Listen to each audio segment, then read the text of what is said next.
I'd like to thank our flautists. They were wonderful. I want to put this new book up so everybody pays attention to the new book. And everybody goes to Amazon.com and they can get Saved by the Light and The Secrets of the Light as one price. Okay, now, let's see. Death. It never happens. Never. No one ever dies. Never.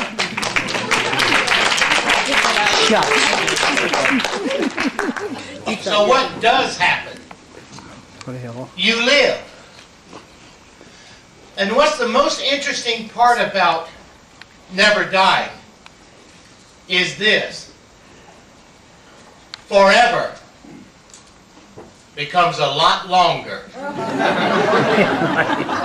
And when you know no one dies, and you're going to be you forever, you better start figuring out who you are.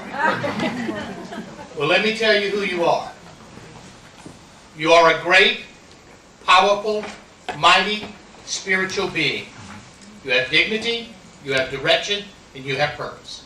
A great, powerful, mighty, spiritual being with dignity, direction, and purpose. And that's who you are. That's who you are before you come here, and that's who you are when you leave here. So today what we're trying to do is figure out what the meaning of life is. Well, I'll know the answer.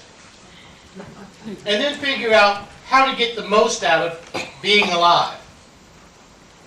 Now, how I began my mission and journey, like Don was describing, was I grew up in South Carolina. Everybody goes to hell where I come from.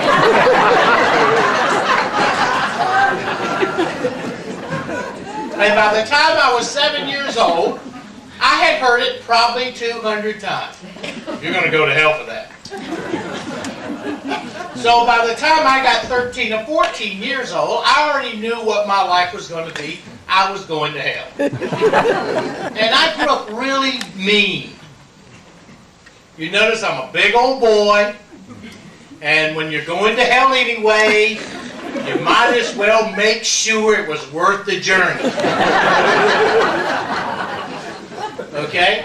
So, I tried to figure out what religion was.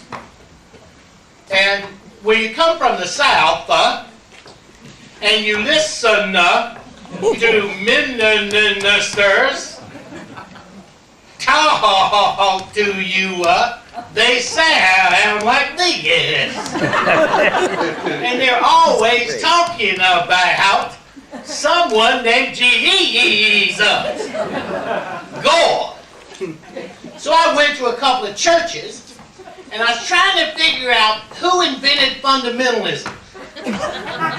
Because they were all talking like this. God, Jesus, God. God, please, come and save these savage heathens out. And Lord, let me scare them just bad enough to get me a new Rolex. Oh, man. That's about it. I'm trying to figure out who invented this. So I thought about it, and then I discovered who invented fundamentalism. It's the guy who has the patent on preparation H. Can you imagine on Monday morning how much of that stuff you sold based on going through that on Sunday? And then you start to think about how crazy this is. So I decided I would go see what the Catholics were doing. Because everybody in the South knows that Satan lives at the Catholic Church.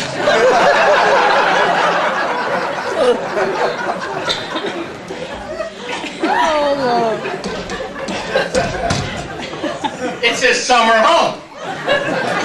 So I ease over to the Catholic church. I sat down.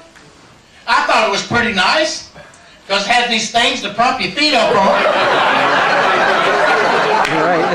I figured it was going to be pretty laid back. And then they started playing this Boris Karloff music. Well, that was all right with me. I'm chill.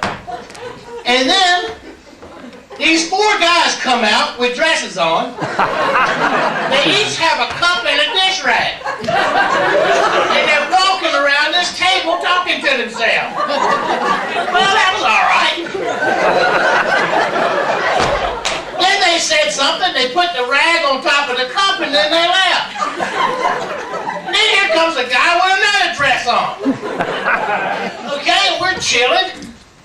Then we stand up. And then we get down. And then we stand up. And then we sit down. And then we get down. Then we get up. Then we get down. Then we get up. Then we sit down. And then we get down. Then we get up. Then we sit down. I've been there about 3 minutes. I'm trying to figure this out, you know. No wonder Catholics are so weird. I said, wait a minute. I said, now, who in the world could have invented Catholicism? Well, I figured that out. It's the guy who has the patent on extra strength arthritis formula, etc. Because by the time you leave Mass, you got to get to the car and eat about a half a bottle. And then here comes a guy with 2 dresses and a dunce cap. And he had on sandals. And he's swinging this pot. Smoke's going everywhere. And he's saying, my daddy plays dominoes better than your daddy. And I said, who cares? My eyes are burning, my nose hurts, and smoke's everywhere. So I figured Catholicism was a conspiracy. Because it was the guy who invented Tristan in cahoots with the guy who invented extra strength arthritis pain formula, etc. Now that's my understanding of religion, knowing I was going to hell. Well, I'm about 13. I've probably been suspended from school probably 200 times. I knocked out my science teacher. You know, he got a little rowdy, grabbed me around the head, so I punched him. And I probably set the locker room on fire a couple of times. You know, they had the demerit system. And if you got 2 demerits, you had to go to the teachers, to the detention. If you got 10 demerits, you got suspended. If you got 15 demerits, you had 3 days. If you got more than 15 demerits, you got suspended like for a week. Well, I've been in school like 4 days and I got like 150 demerits. So they couldn't figure out what to do with me at school. So they had this thing called a Baptist. Now, Baptists are some really interesting people in the South. Every word in the Bible is the absolute, undisputed truth. Okay? So they had this little session that you go to. And you go in on Friday afternoon.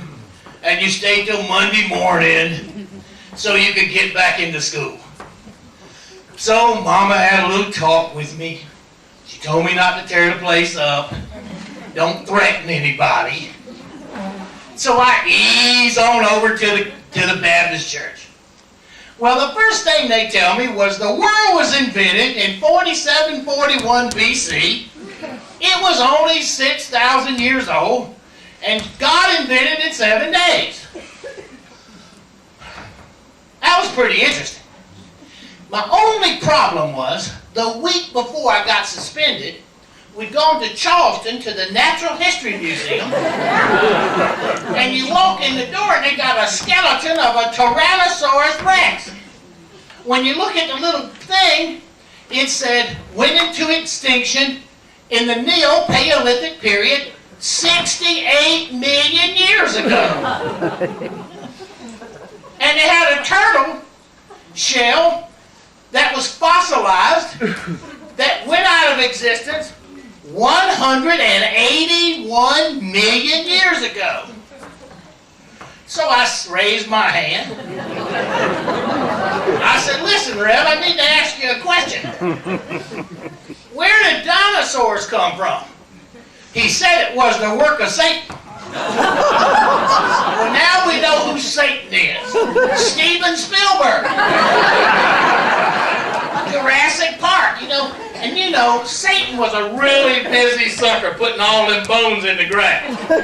You know how much work he had to do to get all those skeletons spread out all over the world so that we're only 6,000 years old? We're going along, everything's working along, everybody's buying it. We're listening to each day what God invented. And then they said, let me tell you this. You're all guilty of the original sin. Well, I thought it was the school teacher I'd punched. That on the original sin, because that's the reason they told me I had to go. So they started telling me the story of the original sin. About what some people was doing in the desert 6,000 years ago. And they tried to get me to believe I'm guilty of it. I'm guilty of what Adam and Eve did in the desert. Well, here I am. If it was in National Geographic, I was probably guilty. But I didn't see no pictures. I didn't see a video. And whatever it was they were doing, I didn't get any kind of relief from it. So then they start telling me what the original sin was. And they start telling me that a snake talked a woman into giving a guy an apple for him to realize he was naked. Isn't that the story you heard? Well, if it was Viagra, I might could have believed it. I started laughing because that's crazy. It was crazy when I was 14. It's even crazier now. Now, how many people in this room have ever seen a talking snake? I mean, how many people believe snakes talk? Because I spent the next 10 years going to zoos looking for me a talking snake. The only two places I ever heard of a talking snake was in Harry Potter and the Bible.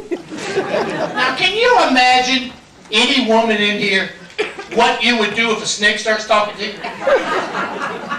First, how many women are going to hang around just to see if the snake talks? See how crazy that sounds? I hadn't even been dead yet.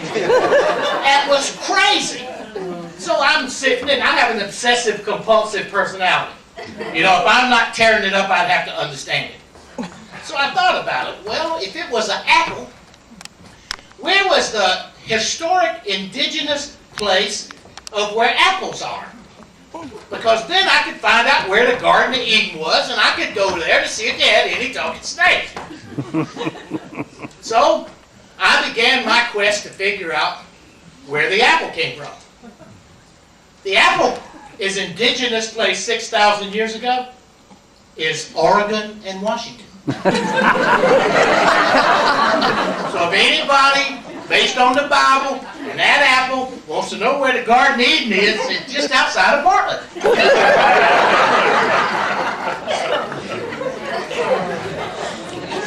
Pretty crazy if you ask me, everybody. Okay, so everybody dies, everybody goes to hell. You're all guilty of what some snake talked some woman into giving a guy to eat to know he was naked. And it wears you out. So I discovered the duck-billed platypus. And I knew that God had invented the duck-billed platypus on Saturday afternoon about an hour after he had invented Napa Valley.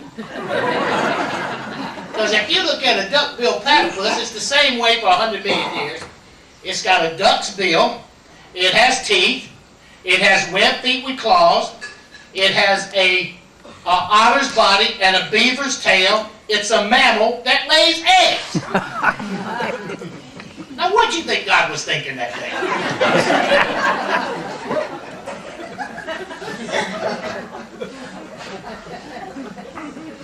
And I was thinking of this. They got to the part about Noah's Ark, right? And I was thinking about how they got them dinosaurs on that ark. And what were they feeding them? Unicorns? Think about it. Now that's how crazy religion was for me growing up. Well, I decided I'd rather kill people, so I joined the Marine Corps. You know, I went to the Marine Corps, and I discovered that the more people you hurt, the better they liked you. And I thought I'd found my calling.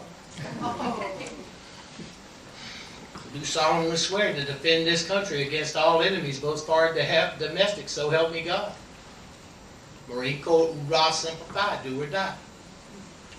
And I spent a delightful part of my life in the world of proxy wars. We didn't want to fight the communists because it would be a nuclear exchange, so we went around destroying a bunch of little countries, stemming the red tide. So I had begun to really explore that as a reality. So I came home from one of these adventures. It's 1975. I would have never believed in the near-death experience, ever. Never. Come to think of it, if you would have come and tried to tell me about the near-death experience, I probably would have put a cap in you just to see if you had one. And I would wait for you to get it. Now that's the mindset, everybody.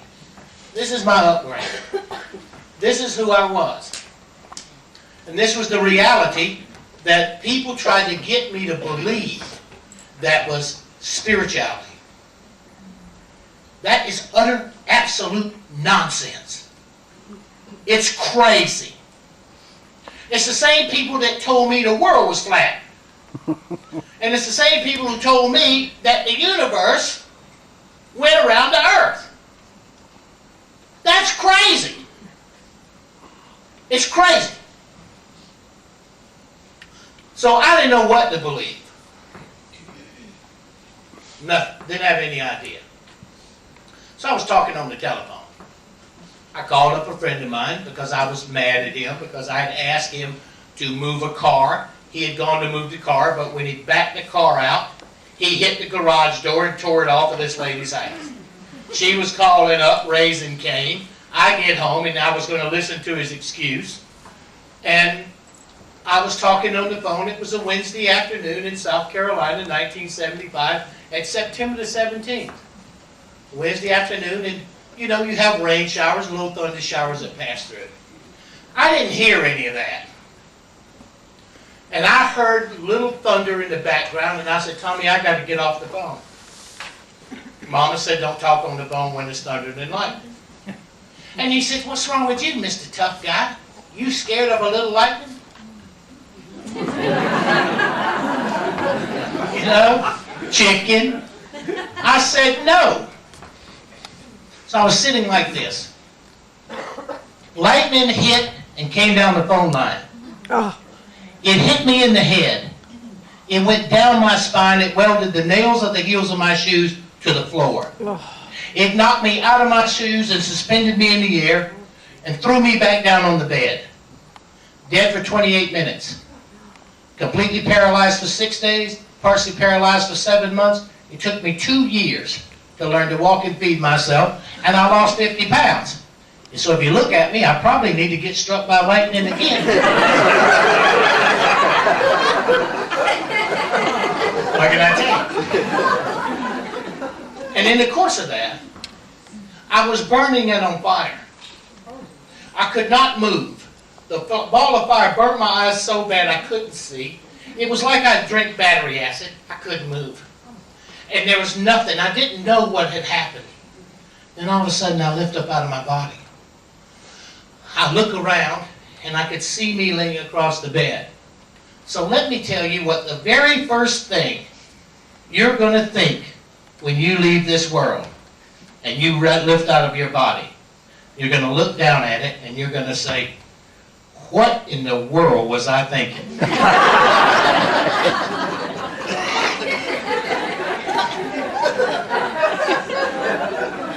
What in God's name was I thinking? And all these people, like the guy up here, the acupuncturist that said he was given the choice of whether to come or stay, them fools better not have given me a choice. Because I would have never come back. They have never given me a choice. Or you would be still listening to Diane.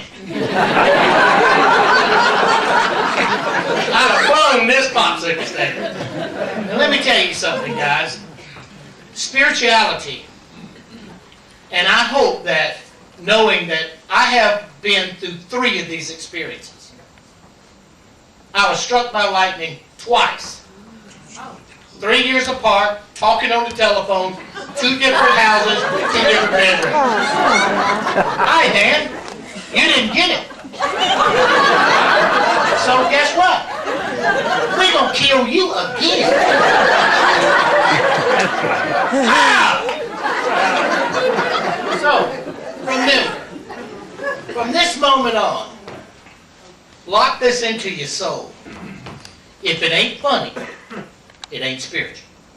If somebody comes and tries to tell you something that's spiritual, and it doesn't make you laugh, that's a liar. Put your hand in your pocket, cover your wallet, learn to tap your foot and put up with it, and wait for them to get to the punchline. Because I can tell you there's going to be one. If it ain't funny, it's not spiritual. Divine love is never serious. It's only compassionate grace. When you lift out of your body, you will know this place better than you know any place that you've ever been. You're comfortable. You're free. I wasn't burning. I wasn't paralyzed. And I could see. So wherever that place was, it was better than where I left. And I will guarantee you today, you will agree with me when your time comes. Is there a life after death? No. Why? No one ever dies. It will never, ever happen. Get over it. Why are we so afraid of dying? We associate it with pain. Second, we think we're going to hell. Third, we're guilty, and we're guilty of the original sin, and we keep being sinners until Jesus forgives us. Well, where's Jesus? And when do you get to see him? Well, he's supposed to come back and take you to heaven. Now, when you go to a funeral, everybody, this is a dead person thinking, right? When you go to a funeral and you stand around a funeral, they say, well, they're in a better place now. Jesus is coming to get them, and they're going to be safe with God. That's not what Christians believe. If you look at Christian doctrine, it says you're going to lie in that hole in the ground until the second coming. And Jesus is going to wake you up and take you to heaven. Why do you think you have funerals, everybody? Because that's where you're going to stay until he comes back. Well, I thought, if he had to come back the first time, then what happened? If he has to come back a second time, then what happened the first time? What happened? Because if you believe in what Christianity says about where the preacher says you're going, it's not true. You're going to lie in that ground and wait till the second coming. And Jesus is going to walk over all of them cemeteries. Yeah. I hope I own a backhoe company. So I can dig everybody up, open up them coffins and get that mush out and take it to heaven. Do you know how ridiculous that sounds to a dead person? Who in the world would want to get back in that thing full of formaldehyde and go to heaven in it? That's crazy. And once you get out of it, not even Jesus can make you get back in it. No, not me, kid. That ain't gonna happen. Being a dead person. So I lift out of my body. I'm cool. Everything's going good. There's the lump. There's Sandy and Tommy. Tommy heard the explosion, the guy on the end of the phone. He came over. They were working on me. Tommy was a corpsman in the Navy. They were working really hard. But what was so intriguing about them is they were beings of light. You could see through them. You could see their silhouette, but you could see through them. And they were these beautiful lights, these pastel, bright, brilliant, beautiful lights interacting. The room, the furniture had an energy field around it. The plants were paying attention to me lying on the floor. The plants were reacting to Tommy and Sandy reacting to me. That was pretty interesting, that plants cared about whether I was dead or not.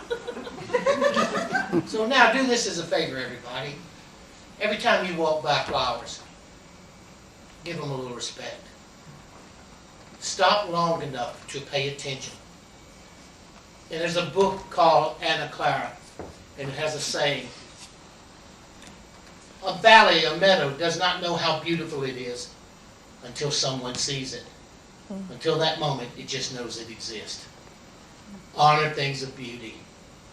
Plants and trees, honor them, and they will honor you back. It is about grace, everybody. A certain spiritual focus that we take on ourselves in the world that we live in that has a virtue and a heartfelt expression. Like the people, like Diane asking each of you who you are and what brings you here. I listen because I honor that. And I'm proud and I'm thankful that you've come. And I'm proud of those who brought their children and their parents and their friends. Why? It shows that you're reaching out into a spiritual level of expression that you need someone else to help them see what you're beginning to believe. And I think that should be honored because that's called grace. So I'm hanging out. I'm watching how beautiful they are. And I'm trying to figure out how come I can see through them. Obsessive compulsive personality disorder. Just in case none of you, all you social workers and psychologists understand, even dead I have an excessive compulsive personality disorder. I have to understand it. You can't kill me and not think you have aroused my interest. So I'm trying to figure out how I could see through them and how they got so beautiful. Well, think of this, everybody. We all believe that reality is physical. Like this. This is physical and it's real. And if you can't prove it to me, then it's not real. Let me ask you a question. How many people in this room think I'm hitting the top of this table? It never happens. We have a physicist here. You never touch anything in your entire life. Never. That's an electron discharge between the atoms in my hand and the atoms here.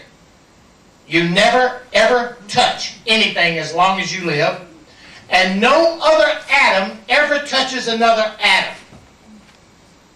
Never. So, this is not happening. Wait till you're dead, it gets even funnier. So when you think about it, because it worried me for years why I could see through them.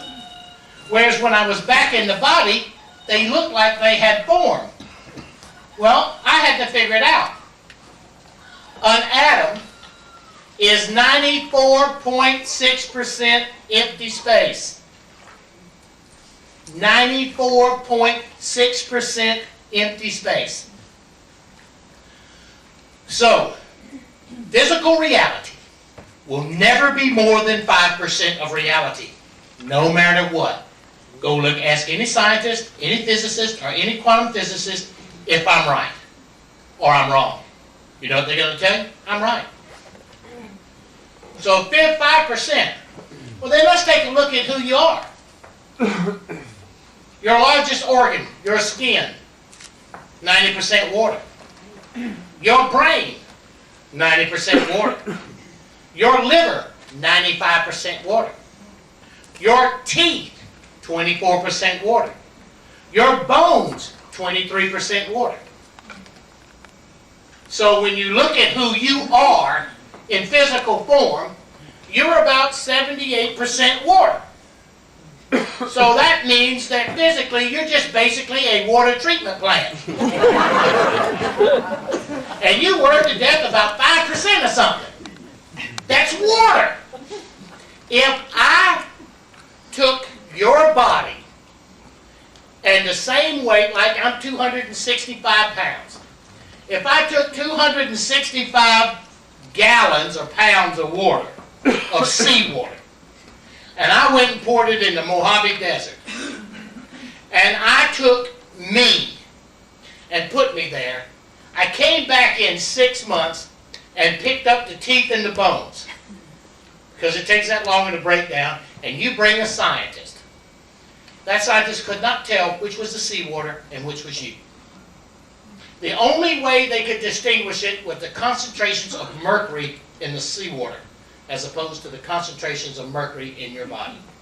You're basically made up identical to the Earth. You are a small planet. The amount of water equal to the amount of physical matter as the Earth is the same as you. And you are seawater. That's what flows through your veins. And you ever realize that your blood's not red? It's blue. It only turns red when it hits oxygen. Now you know what a real blue blood is. Things that you always think that you believe is true, most of that stuff is not true. So I'm hanging out. I'm watching what's going on. It was quite entertaining. Why? Because I could move. I could see. I could feel. But you noticed? I noticed I wasn't breathing. You don't breathe when you leave your body. You pulse. You pulse. And then you harmonize with where you are. It's like you're finding the beat. And once you harmonize in that pulse, you become aware. You become consciously attuned. It's just like an AM radio. You just turn the dial till you hit coast to coast. And then you settle in and relax because you're going to hear it. Or your favorite song comes on. Or you cut it on and you harmonize. And I was noticing this pulsing. But there was really a lot of activity going on. And then the paramedics came. And when the paramedics got there, they loaded the lump into the back of the bus, the truck. You know, a hearse, a paramedic vehicle was the same as a hearse. It was a Cadillac, had some lights on. You know, but this was a truck. It was a van. Had a bunch of little drawers and a lot of little tubes and all kinds of stuff. So I was interested, but I figured I better go with the lump. What are you supposed to do when you're dead? You know, you're in this blue-gray place, everybody. You're between this world and that world. Because you must acclimate. The system by which you leave this world is divinely prepared to give you a chance to get a grip on it. To become and to associate, to acclimate, and harmonize. As natural as anything. And as perfect and as comfortable with you as a spiritual being as you could ever possibly imagine. Then the ambulance is rushing to the hospital. And the paramedic, he's got his little headsets on and they're talking to the hospital. And I hear him say, "He's gone. He's gone." And I thought, gone where? The lump's here, the paramedic's here, and I'm here. Who's going anywhere? Why? Anything was better than where I started, everybody. And then I heard these chimes, these series of tones like, and I began to relate to them, harmonize them. And then I could feel this pulling, not anything frightening, but I could feel this pulling. And I looked, and there was a tunnel forming. It was moving whether I was moving or not. And I started being pulled down this tunnel. And it was comfortable. And you know, like you peel an onion, it was like layers were being pulled away from me. I could see this light. But what was amazing to me about the light was it didn't burn my eyes. It was bright and beautiful and resonant, and it was silvery and shimmery, but it didn't hurt my eyes like the light had hurt me. I wore welder's glasses for a year when I came back. And I walked on crutches, because it took 2 years before I learned to walk and feed myself. And I won't eat with a spoon now because I stabbed myself with a fork about 50 times in the face because I couldn't quite get it to the right spot. And I had to eat with a spoon. So I drink soup, I just pick it up and drink it out of the bowl. I'm not going to eat with a spoon. So you know, you get a little phobic. And so I came to this place at the end of this tunnel. And it was bright and beautiful. And I'm pulsing along. And I decided to look down to see what I looked like. And when I first looked, I moved my right hand out. And when I first looked, I didn't see anything except this light. And then my hand formed. And I could see a hand. But it was, you know, like if you're underwater, if you put your hand underwater and your fingers look longer because of how light's refracting through the water, it looked like it was underwater and it was shimmering. And the very moment I had seen that, I never looked down to see if I had feet. I never looked down at any of that. But the very moment I took my focus off of my hand, it disappeared. I'm still conscious. I'm still Dannion. I'm still this personality. I'm still curious. I still want to know. And then all of a sudden in this mist, this being came. And this being was radiant and wondrous. You know, and there's all kind of names for this being. And I've heard every name there is. Well, I didn't have a name for the being. Okay? I'm still checking it out. The being didn't tell. I didn't ask what his name was. It didn't tell me. Okay? But I can tell you what the being felt like. Do you know the difference between getting caught doing something by your father as opposed to your grandfather? Your father's going to beat your ass. Your grandfather, you just got to listen to it for 10 or 15 minutes. You can probably hit him for a quarter after it's over. Well, it was like Granddaddy catching me. You know, it was going to be all right. I know I did it. I know I'm guilty. Blah, blah, blah, blah. I got to listen to the little lecture, but everything's going to be all right. So I'm hanging. And that sense of comfort, and I wasn't alone, and I was safe, and I was protected. Now, people say they've been met by relatives. And everybody you know and love comes to meet you. To let you know what kind of person I was growing up, I've been over there 3 times and ain't nobody come to meet me yet.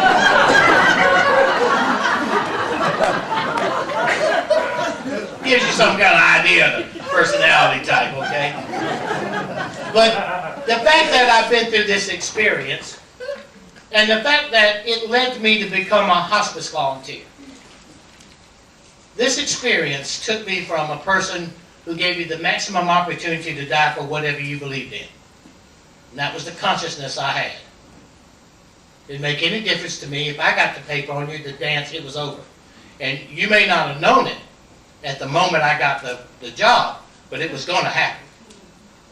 To a person who's now at the bedside. I've been a hospice volunteer for 31 years. I have 26,000 hours at the bedside. I've been with 371 people taking their last breath on this earth, and the last one was Tuesday a week ago. And I've been with more than 1,800 people within days and hours or a week of passing from this world. So it's nothing about this subject matter I don't know, from this side and from that side. And that was the change in the world that I saw. And it wasn't changed because I was condemned to burn in hell, because I thought the being of light was going to be Satan. Because I was going to hell. You don't never know you're dead until you get down the tunnel, everybody. You don't realize you're dead. You're more alive then than you've ever been alive over here. Because this, what you're doing sitting in this room now, is the near-death experience. It was I had a near-death experience. Every one of you are having one right now. Because this is near-death. That is alive. And if you think you know it all now, wait till you're dead. You are more inquisitive, and you're not afraid. People say, Dannion, why do you always laugh about this? I mean, dead. I don't know if you understand what being electrocuted feels like, but it's an interesting phenomenon. It hurts really bad. And people say, well, Dannion, why do you always laugh? Well, number one, if it isn't funny, it's not spiritual. And what I want you to do is to feel me as a person. I've made this journey 3 times. Because of being struck by lightning twice, I had to have open heart surgery and given 6 months to live. Because of being struck by lightning twice and having open heart surgery, I had to have brain surgery. And I went into brain surgery. I stayed in there 2 hours. I had 3 subdural hematomas explode in my brain and start pumping blood out and crushing my brain against my skull. If you think you ever been you think being hard-headed, wait till that happens. I was on an airplane at 37,000 feet in a pressurized cabin when I blew the first one. You have no idea what that's like. You have no idea. I went into brain surgery. And when I went into brain surgery, I came out of it and I spent 41 hours in the recovery room. I came out of recovery and I awoke and I had a massive grand mal seizure, went into cardiac arrest, and was put in the neurocardiac ward on life support because what happens next is you either have a stroke or a heart attack. I've been through 3 of these experiences, and I have spent 31 years at the bedside. I know the right questions to ask. So when people say, do relatives come and meet you, there is no question that anything that you've ever loved or that's ever loved you will come. Everything, your friends, your relatives, your cats, your dogs, your birds, everybody comes. So remember, you sure hope you don't die the same day as a Nebraska dairy farmer. All them cows are going to be up there. Daddy's back. You're going to be mooing. You're trying to find your relatives. The place is full of cows. But think about this. Think about Tyson's chicken farm. Hey, you see them chickens? So, I know that relatives come to meet you. I know that because at the bedside at 3 o'clock in the morning, I have seen people get out of their bodies. I've watched them try to acclimate. I have seen rooms filled with beings. Room filled with beings coming to get someone. I have seen people talking to their relatives and then letting go and see that relative take them and watch them move into another dimension. I've seen that here on this side. I think the most important one was my mother. My mother had lupus. And all her fingernails had fallen out, her toenails, and she had these big holes in her. And they decided to cauterize her lungs, which they didn't have lasers back then in 1984. They took a blowtorch down into her lungs and burned it closed. Well, my mother said, go get Danny. And I went and see Mom, and she said, don't let them hurt me anymore. And take care of your dad. Don't let them hurt me anymore. Well, the guy told me when she started to go into cardiac arrest, he told me I was going to have to leave. I said, I'm not leaving. She never left me when I needed her. I'm not leaving her now. He said, I'm going to have to call security. I said, fool, you better call the National Guard. Because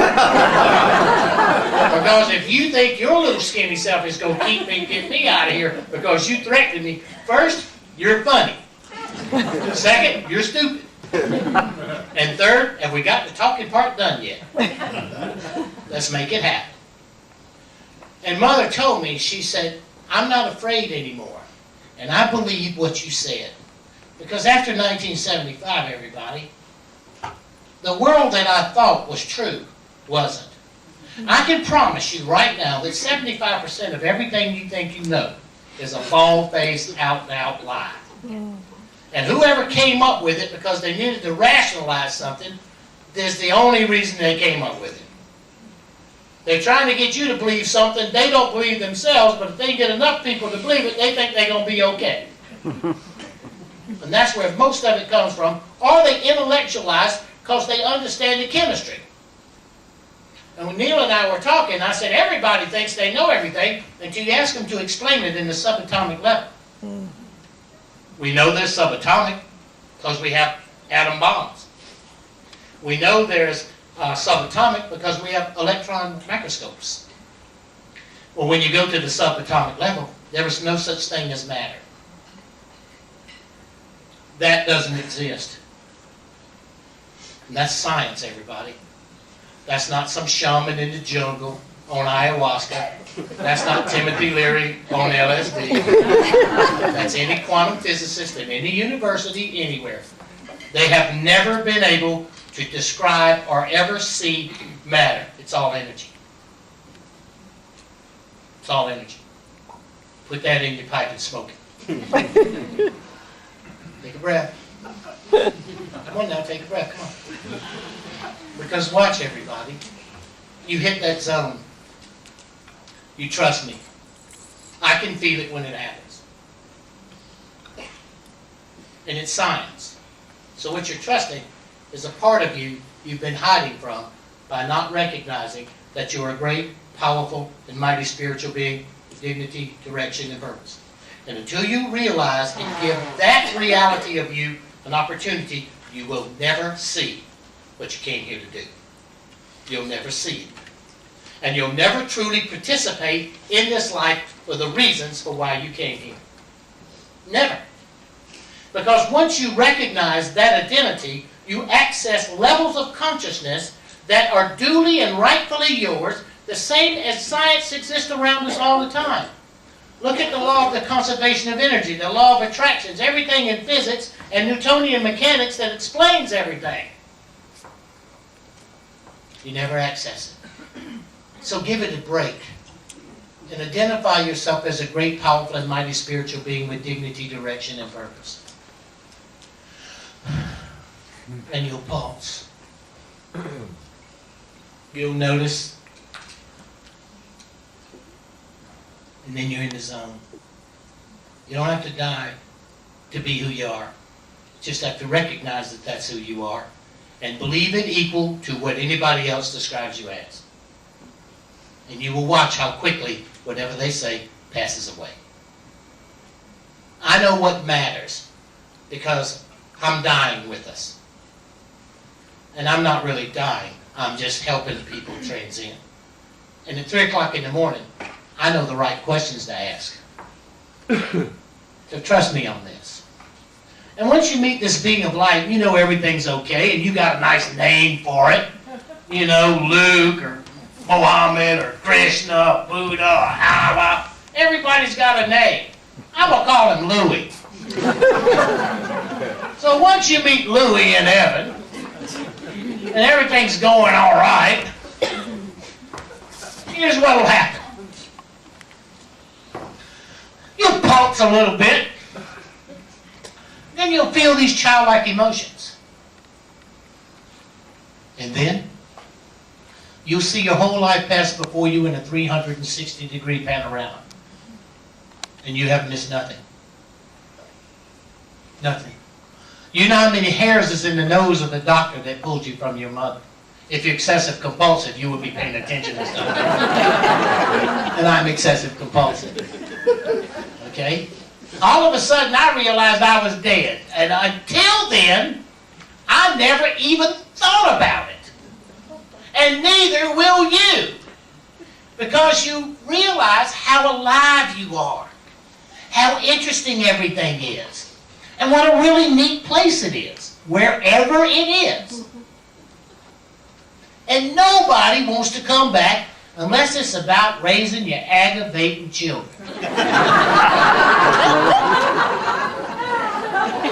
And I always hate it when people say, well, I was given a choice. They better be glad they didn't give me a choice. No.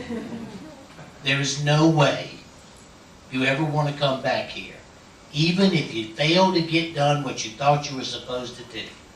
Forget it. Heaven can get over it.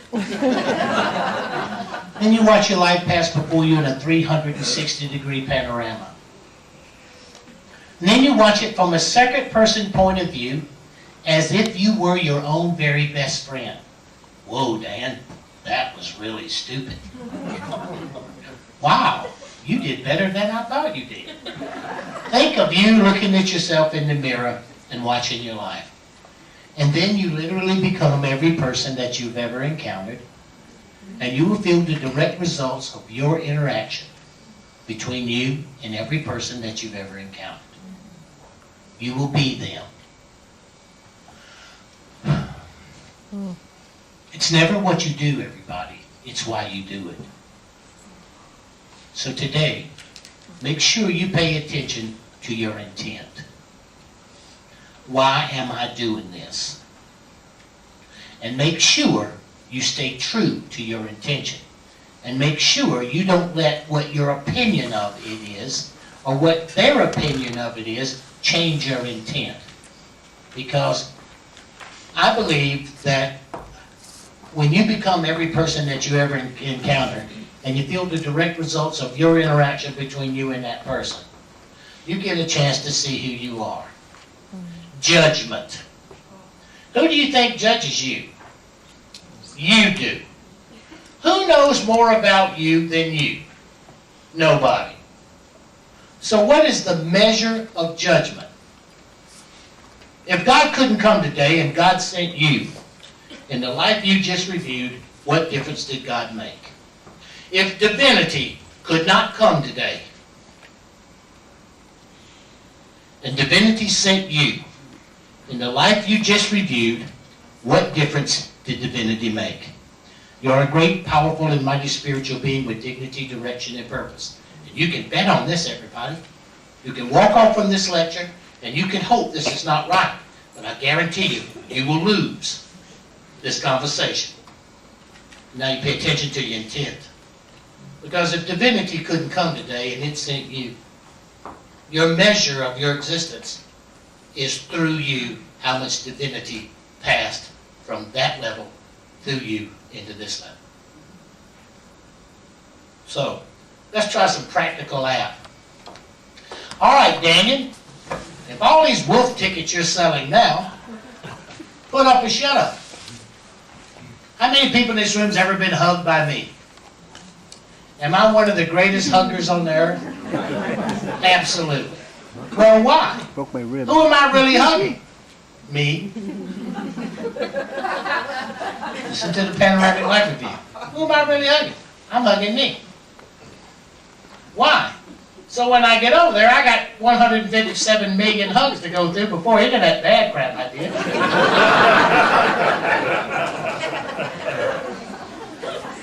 And I'm a hospice volunteer. And I die with veterans. God couldn't come today and God sent me. In the life I just reviewed, what difference did God make? I die with veterans. And they're alone and they're desperate. And they're afraid and they're scared.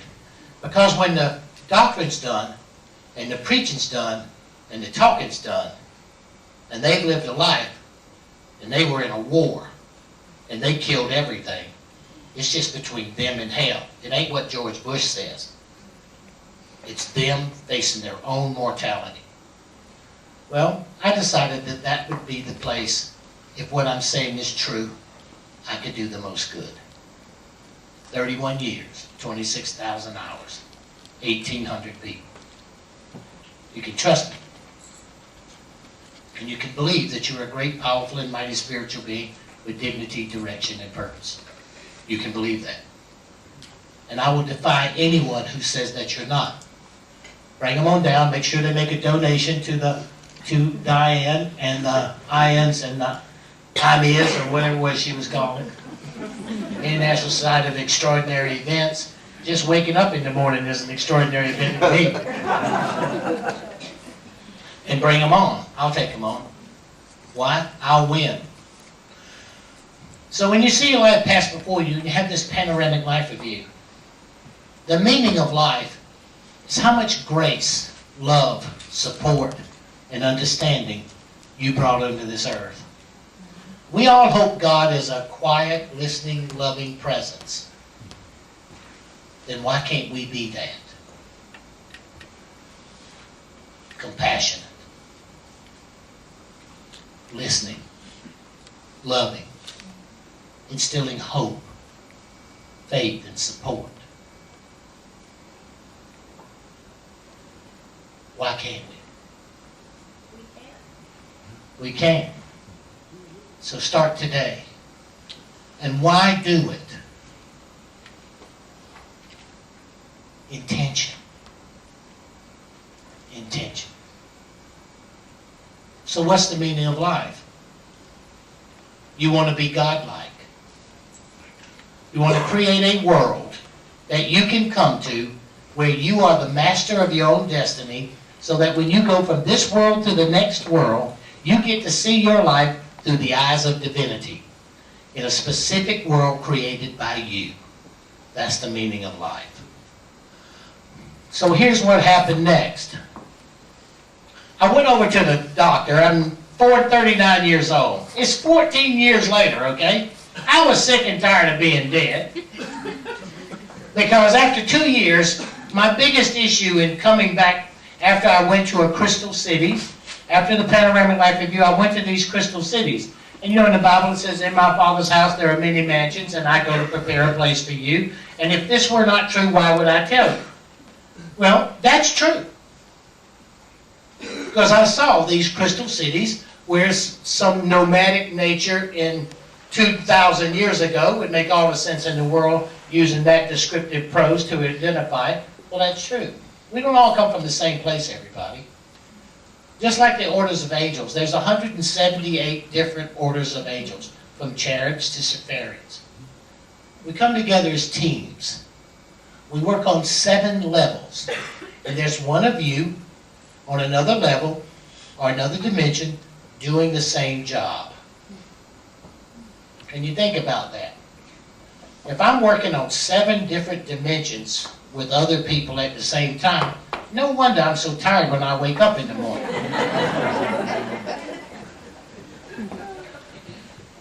It's a little cosmic. And you've been hearing this story from shamans and mystics for centuries. The only problem now is we have a new group of shamans. They're called theoretical quantum physicists. They're the new shamans. This guy, a German, Planck, in 1801, created the multi-universe theory that something can be energy and mass and physical at the same time, because he had 2 pieces of cardboard, he cut a little hole in it, flashed a light through it. And the light could be in 2 places, that single light could be in 2 places at the same time. One is a form of energy and the other as matter. Well, then there was this Englishman named Deutsch who developed the multi-universe theory, which means you're occupying a minimum of 17 simultaneous levels of consciousness. Now, you know how crazy that sounds? So you have to say, well, okay, if I'm really doing that, show me some real, valid proof that exists. So let's look at something that has been created based on the multi-universe theory. Cell phone, DVD, CD, personal computer. Are all based on the multi-universe theory. So every time you cut on that cell phone, you're occupying at least 17 other simultaneous levels. And think of this. In Chicago right now, on any given Monday through Friday, from 8 a.m. till 7 p.m., you have an average of 80,000 phone calls passing through you. You can measure it here, you can measure it inside of you, and you can measure it passing through you. Interesting, huh? Now think of this. If I gave you a cell phone and a phone number, I took you down to the funeral parlor, I put you in one of those coffins, gave you a little oxygen mask, and I sealed it. Then I rolled you over to the funeral home, I took you to the funeral parlor, the plot at the cemetery, I put you in one of them concrete boxes, I put the lid on it and covered you with dirt. And then I dug a hole around that concrete box you're in that coffin, in that ground, under 6 feet of dirt, and I put 120 million tons of concrete around it. And I moved the White House from Washington and sat on the top. And I told you at a certain time to dial that phone number, and it was a discotheque in Latvia, and ask them how many women were waiting to go to the bathroom. Do you think you could do it? Absolutely. You think that cell phone saw that concrete block? You think it saw that coffin? You think it saw that dirt? The only thing is electromagnetic flux. Depends on what the Schumann resonance is doing at that particular point and whether it would interfere with that reception. You think when you put that cell phone up to your head, it passes around your head? It passes right through it. How many dimensions is that? Pretty good, huh, Neil? See, Neil is a physicist, and we have some of the best conversations in the morning at breakfast. Because you try to make it apply. Look at a DVD, everybody. If you hold a DVD up to the light, it looks like a bunch of rainbows. Mm-hmm. Why? That's heat. How does a DVD work? You have electrical sound, electrical imprints, imprinted in a temperature that's cut into a disc made of plastic that a laser beam runs over the top of that converts it into sound and a picture, and you can watch it. So if people don't believe that you're occupying 17 levels based on the multi-universe theory, how many DVD players are you got to get rid of before you can prove to yourself that you're not doing it? You are reading heat. The amount of heat that color is producing when that laser beam passes over it and converts it into sound and a visual picture, and then you watch it on television. Pretty interesting, huh? And you think it's hard believing that you're a great, powerful, and mighty spiritual being with dignity, direction, and purpose? Give me a break. Look at the world we live in, everybody. We are now beginning to understand it. And there is a universe that we're a part of, and it's multidimensional. So are we. 94.6% of us is there. So here's the big kicker. You know, you always hear when you're into yoga, you know, we're all one, we're all a part of the one, we're all connected.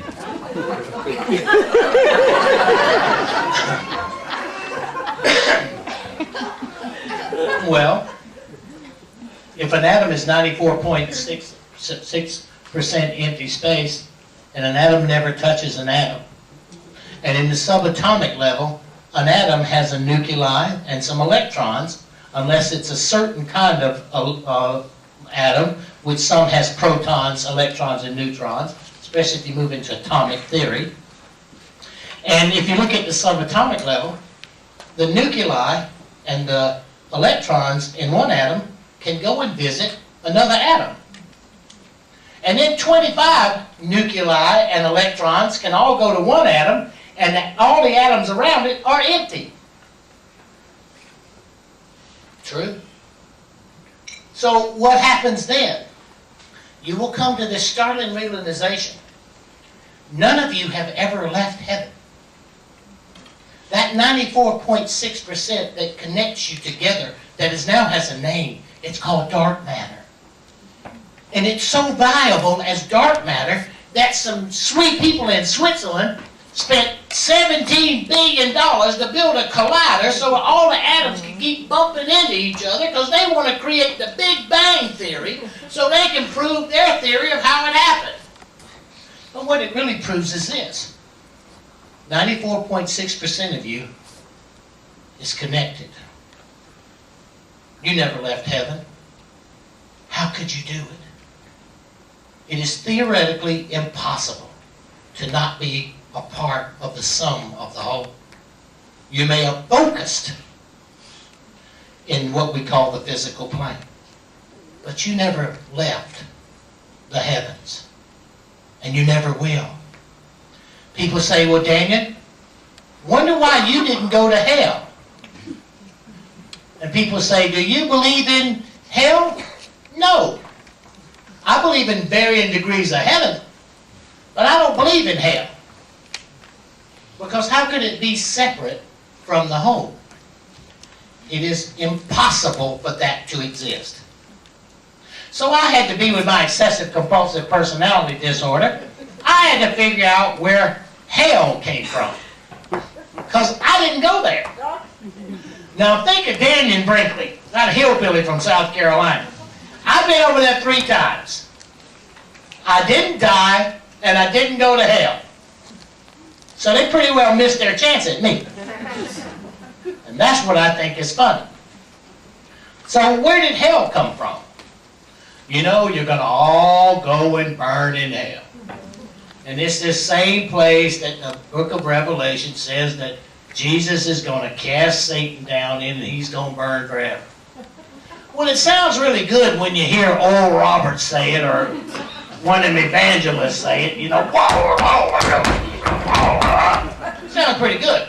But if you go to the Holy Land and you walk around and you ask the nomadic tribesmen about it, they have a story. In the early days in the Arabias and in the Middle East, they were nomadic. You had to follow the animals and you had to follow, they hadn't had farming communities, and they would come to the same place. And since they had hygiene, they would take and had a hole that they would dig, and they would put all the waste in it so people wouldn't get sick of dysentery and all of that, and they would cover it up. Well, they didn't know about methane gas back then. And when they show up next year, that pit was still burning. It caught on fire, that methane gas from the decomposition, it caught on fire, and what nomadic parents used to tell their children was if they didn't straighten up, they was going to throw them in that pit of the total of burning forever because it kept burning year after year after year, and they kept throwing the trash in it. And all of a sudden, you started to believe that this pit burned forever, and if you didn't straighten up, Mama was going to throw you in it. That's where the story came from. Everybody over there thinks it's funny because they've read physics and know what methane gas is. But over here, we're not quite there. But it doesn't change the reality. There are multiple dimensions over there, everybody. And you go just like digital compression in a computer. There is nothing to be afraid of. So this woman, she says, I want to ask you something. With your personality, Mr. Brinkley, you ought to know about hell. You know, where do you get this from? I said, hell. I said, well, let me tell you something, lady. I don't know where hell is. Because when I was over there, nobody brought it up, and I damn sure didn't bring it up. So let me tell you what to do. When you lift out of your body and you feel that peaceful place and you go down the tunnel and you meet that being of light and you met all your relatives, the moment you see that being of light, you start saying, where's hell? Where's hell? And don't you stop till they show it to you, because I guarantee you, somewhere along the line, somebody's going to make you happy and send you to hell. Hey, I'd rather not know about it. Breathe. Come on. What you guys are doing is letting go of a theory. I can feel where you are. I know where the 94.6% operates from. I can stay there. And I can feel where you are. And if you notice, I go row by row, and I look at every single one of you through the entire program. I look at every one of you row by row. And I can watch the energy that's around you, because I'm a great, powerful, and mighty spiritual being with dignity, direction, and purpose. My direction this day is to show you a funny side of what you call death. And to realize that I am not theorizing. And the theories I'm going to give you in the next 15 minutes, I can raise myself from the dead against impossible odds using what I'm about to teach you. And it's called the secrets of the light. My wife, I'm two different people. The person that you see, this boisterous, loud, arrogant, pompous prick. What are you going to do, kill me?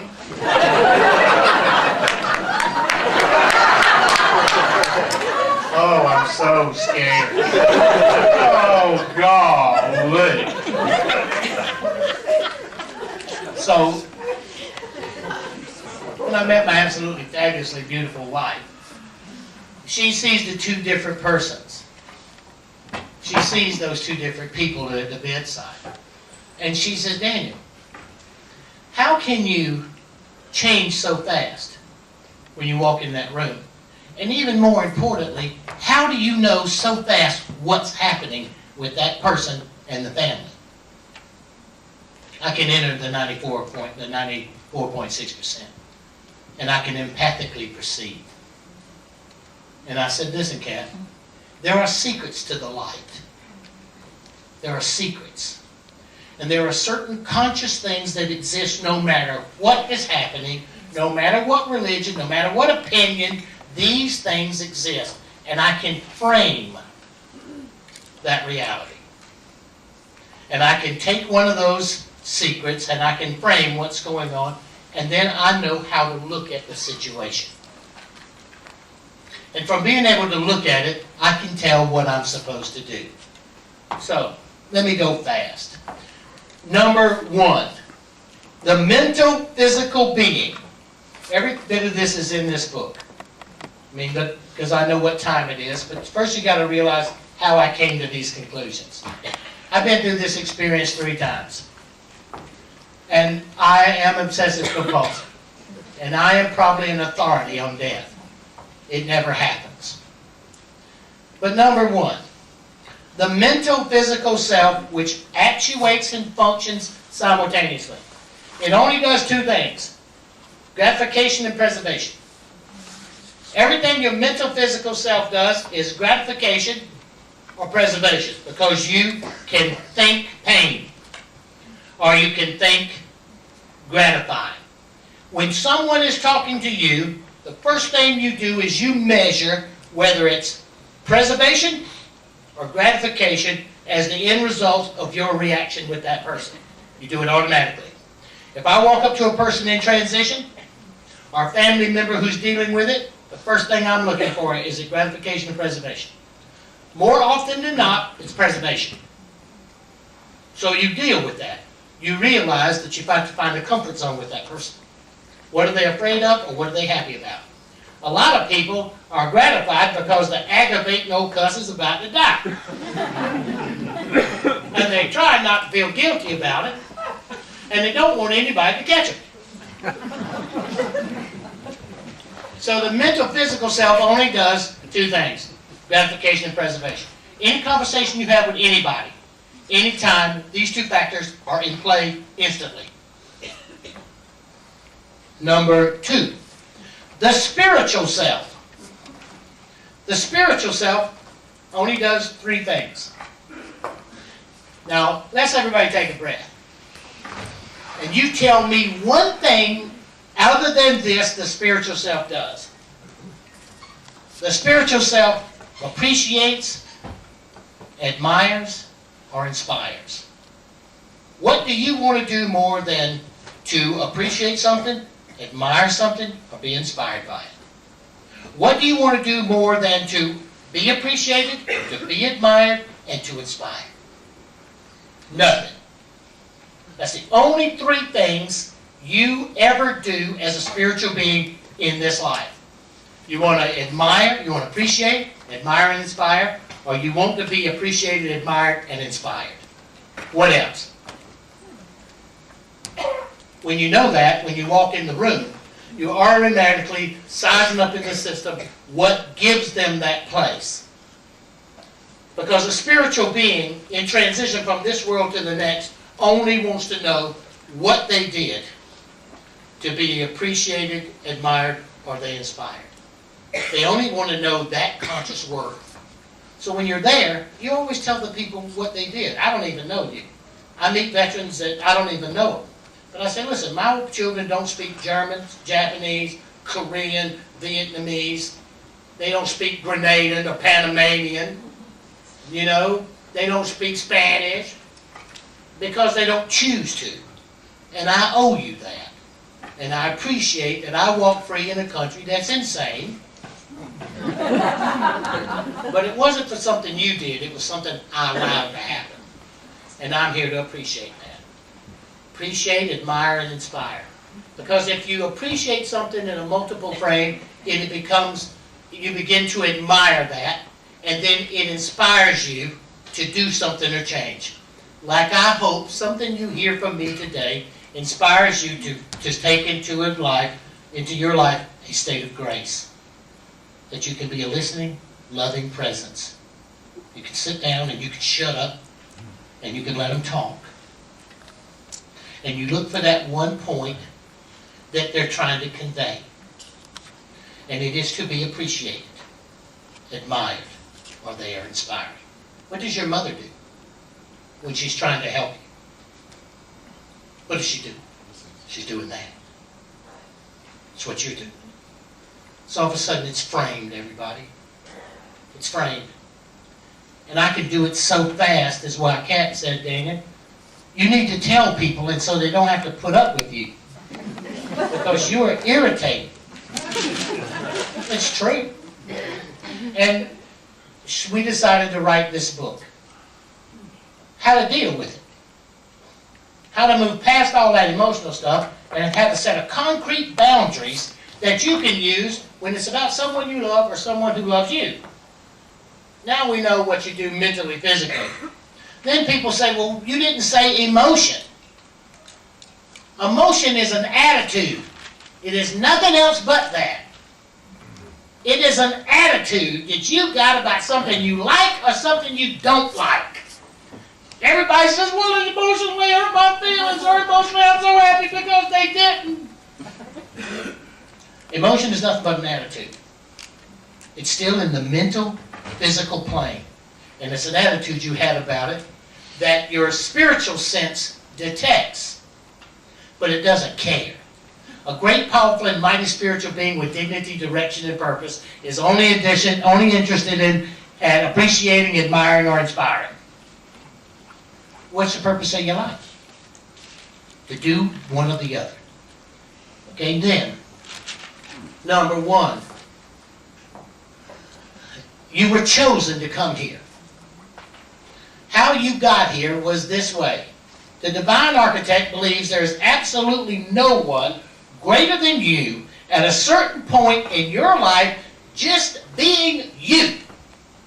That you will do something that allows them to move divinity from this world, from their world, into this world. Angels are obsessive compulsive. They're always trying to create a Garden of Eden. And they obsess over it. Now you think how bored they were to pick a stupid little planet in a galaxy called the Earth? And our sun is called a dwarf star. Why? The next closest star, like the Alpha Centauri, the next closest star to our galaxy, you can put 1,000 of our suns in it. And we are a little speck. But it was just right, and they were obsessive compulsive. Bet you can't make up a Garden of Eden out of that planet.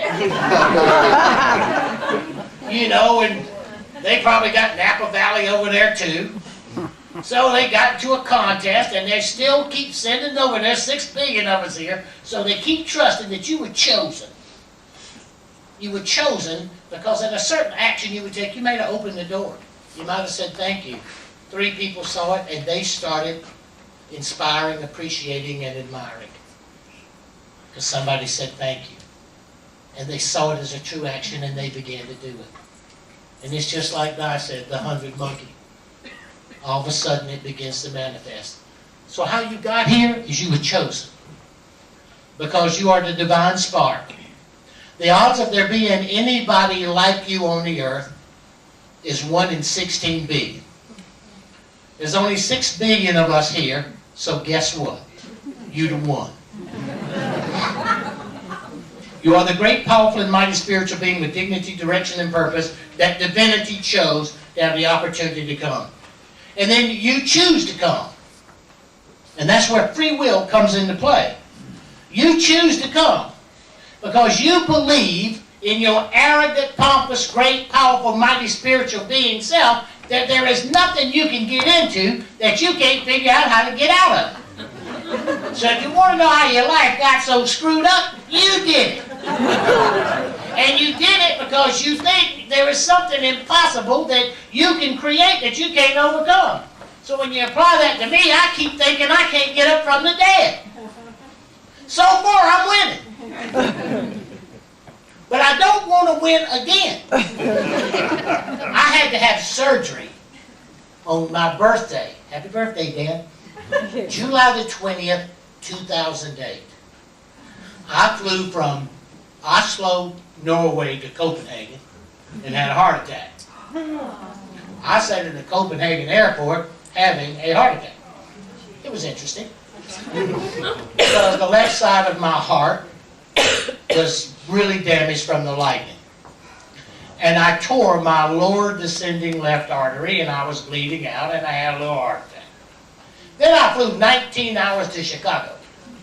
Now, if you don't think that wasn't a trip, and I got to Chicago and I called Kat and I said, Kat, I think we better have the paramedics there because I'm not doing too well and I can't breathe, I can't catch my breath, and I have a severe chest pain that feels like I got a weight on my chest, and I still got a 3-hour flight to Las Vegas.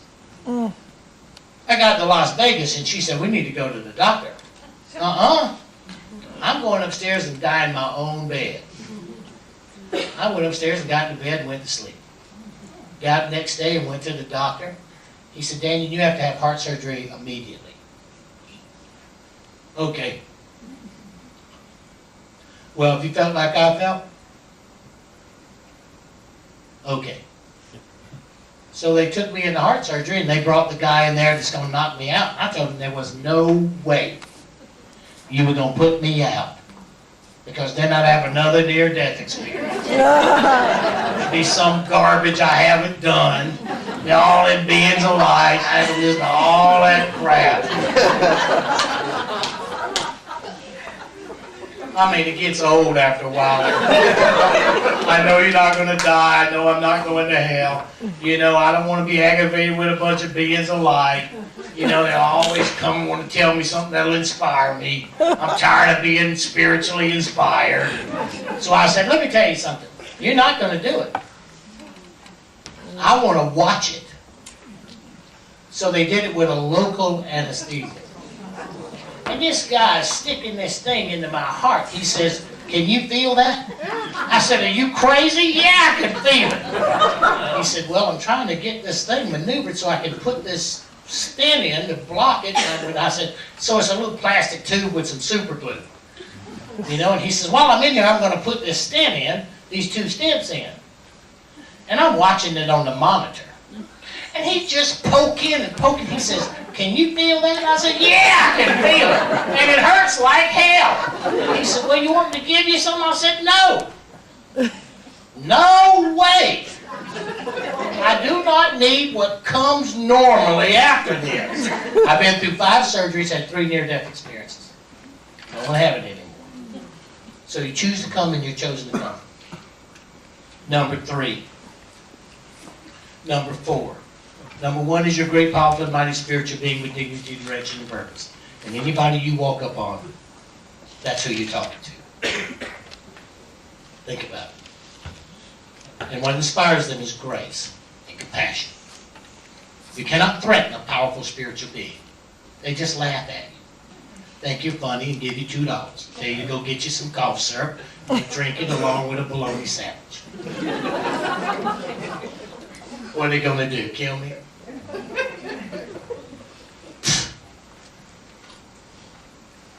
Second, you were chosen to come. Third, you chose to come. Fourth, you're given a talent and a task. So what is your talent? And what's your task? It's easy. You teach best what you most need to learn. Wow. You teach best what you most need to learn, everybody.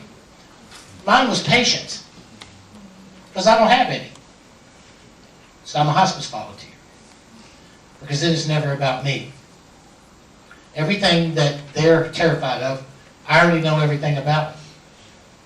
I understand pain. I've endured as much pain as anybody living. And I know what's next. So it's not about me. And there I find patience. A quiet, listening, loving presence. That's my talent and my task. So you teach best what you most need to learn, everybody. And it's different for all of us. Some of it's to learn to yell. Some of it's just to set limits. Some of it is to teach people to be respectful of yourself and of others. And sometimes it's just a hug. But you teach best what you most need to learn. Number 5, you choose to be here at this place and at this particular time because you think you can do the most good. Why are you alive today? Because this is the particular time you chose that you could make the most impact, that you can change consciousness, that you can affect compassion and grace. God couldn't come today and God sent you. In the life you just reviewed, what difference did God make? That's what you're doing here. Not to be afraid. Number 6, there was a world you lived in before you came here. How many people in this room think you just came into existence when an egg was fertilized? And that you're going to come and live 72 years, and then you're going to go to heaven and listen to harp music for the rest of your life? That's crazy. Being with my daddy for eternity does not inspire me. I like my daddy, you know, he's cool and all right. You know, and my dad's wonderful and I love him. But that is not something that inspired me to do good. Now maybe being with my wife Catherine for eternity will inspire me. You know, because I've got a feeling that God's a woman. Because if you only look in the last 3,000 years, God hasn't been a man. We've been here 1 million years. Well, probably 2 million years. But God was always a woman 3,000 years ago. And you ever seen a man have a baby? Yeah, last week. But that man was a woman before he became a man. So that doesn't inspire me.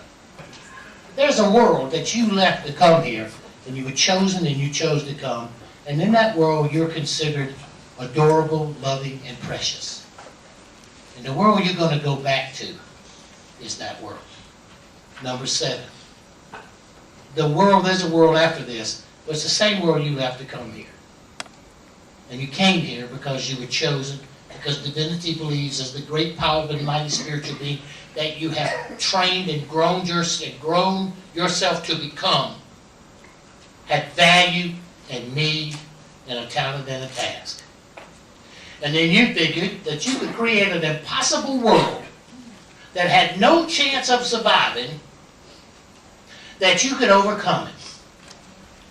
So the part that you're missing is why you were chosen to come here. Because to create a world that's impossible, that is collapsing and falling apart and is on the brink of world war, we live in it today. the worldwide war on terror. They've already given it a name. And because a bunch of people got a loan on a house in America, the entire world is collapsing financially. That is the craziest crap I ever heard in my life. That's insane. It's crazy. Not only is it crazy, it's impossible. And here's the president of NASDAQ stole $50 billion. He stole $7 billion from one guy. Well, the guy had it coming. So look at the world we've allowed to be created, everybody. It is impossible. It is horrible. It's unfolding around us. And we will either have world war or we will have world peace. Now, are we a part of the problem or are we a part of the solution? That's the decision we make today. Today. 12th day of Christmas my true love gave to me. So here's where we are, everybody. Get a grip. Grace and compassion. And learn to listen. But have a reason for why you're doing it. A listening, loving presence. To show appreciation. To look for something to admire in that person. And to hope that listening to them you are inspired. A woman asked me the other day, she said, my mother has left me. I'm hurrying. My mother has left me. What's he need to do? We got 30 seconds, Dannion. I'm going to finish my blessing. It was all I you to come. It's so wonderful. Please buy the steak. Please donate. Please have a good time. Thank you very much for being here. We love you with all my heart. Goodbye. Okay, now.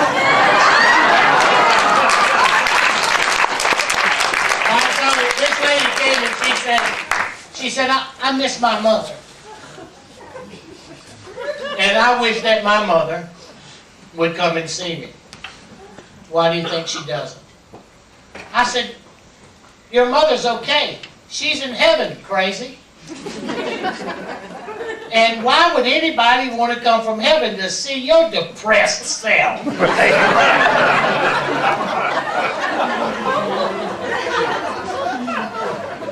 Think about it. I'm going to leave angels in heaven.